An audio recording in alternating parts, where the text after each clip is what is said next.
दिल्ली की तरह राजस्थान के जयपुर शहर में बड़ा हादसा हुआ। जी हां, जहां पर बेसमेंट में पानी भरने के कारण 3 लोगों की मौत हो गई। एक लंबे अंतराल के बाद में, लंबे समय के बाद में जो है, कड़ी मशक्कत के बाद में तीनों डेड बॉडीज को बाहर निकाला गया। लेकिन सबसे बड़ा सवाल है कि दिल्ली की तरह जयपुर में यह हादसा हुआ तो आखिर इसका जिम्मेदार कौन है। इसी कड़ी में आपको बता दें कि जो लगातार नेताओं का आरोप प्रत्यारोप का दौर भी जो है लगातार अभी इस कड़ी में बना हुआ है। इसी को लेकर पीसीसी चीफ गोविंद सिंह डोटासरा ने अपनी बात रखी है। मीडिया से वो मुखातिब हुए हैं तो क्या कुछ कह रहे हैं, दिखाते हैं। पूरे प्रदेश में जो भारी बरसात हुई है और सरकार का प्रबंधन कोई था नहीं।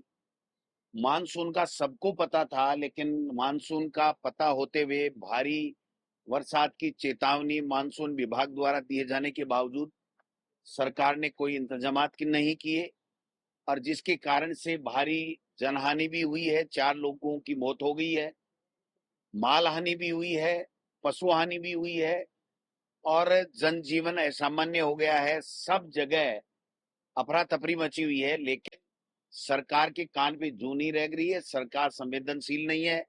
आज जब राजस्थान की विधानसभा में जब कालीचरण जी सराफ, जब वो जो भारतीय जनता पार्टी के विधायक भी हैं, सीनियर विधायक हैं, उन्होंने कहा 2-3 लोगों की मौत हो गई, तो बड़ा दुर्भाग्य है कि इस प्रदेश के संसदीय कार्य मंत्री जो सरकार को रिप्रेजेंट करते हैं सदन में, वो सरकार की तरफ से कह रहे हैं कि ऐसी कोई जनहानि नहीं हुई है। मैं समझता हूं कि हमने सबने ये कहा कि हमारे सबके पास सूचना है, सरकार जिम्मेदारी लेने से बच रही है। मुख्यमंत्री जी का अता पता नहीं है, वो अपने ड्रेसेज सिलाने में व्यस्त हो रहे हैं क्योंकि उनको विदेश जाना है। हेलीकॉप्टर से नीचे उतर नहीं रहे हैं। रोड पे अति बरसात से भी परेशानी है और पीने के लिए पानी नहीं मिल रहा है लोगों को। 7-7 दिन से पानी आ रहा है। कल माननीय स्पीकर महोदय ने, वासुदेव देवनानी जी ने खुद ने कहा कि हमारे पानी नहीं आ रहा। आज माननीय सदस्य पानी पे चर्चा कह रहे हैं कि 10-10 दिन तक पानी नहीं आ रहा है।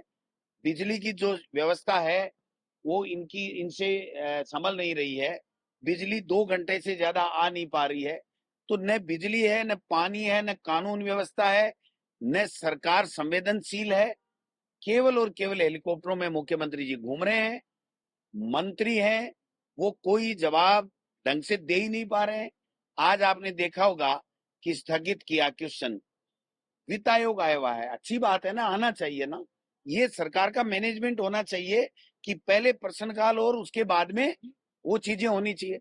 आज वित्त आयोग आकर के अगर कर रहा है तो जवाब तो कल ही आ जाना चाहिए था ना। आज जवाब आने की आवश्यकता ही नहीं थी। और उस वित्त विभाग के आड़ में मेरा चिकित्सा एवं स्वास्थ्य विभाग का था, चिकित्सा एवं स्वास्थ्य मंत्री वहां मौजूद थे। फिर भी न तो सवाल का जवाब, न सवाल लिस्टेड होने के बाद में हम पूछ सकते।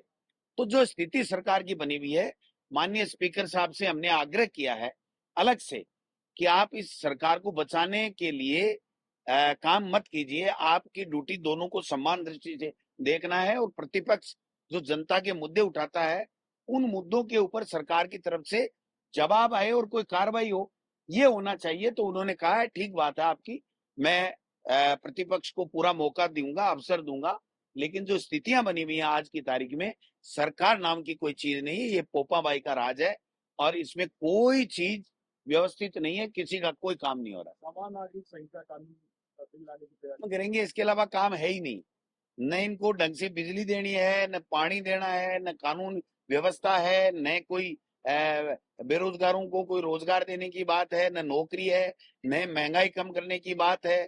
विभागों को मंत्री समझ नहीं रहे हैं, अधिकारी हावी हो रहे हैं। इनको तो केवल हिंदू, मुस्लिम और वो पता नहीं रोंगिया गिनेंगे, वो करेंगे। ठेले पे मीट होना चाहिए, आम नहीं होना चाहिए। आम हो तो नाम होना चाहिए।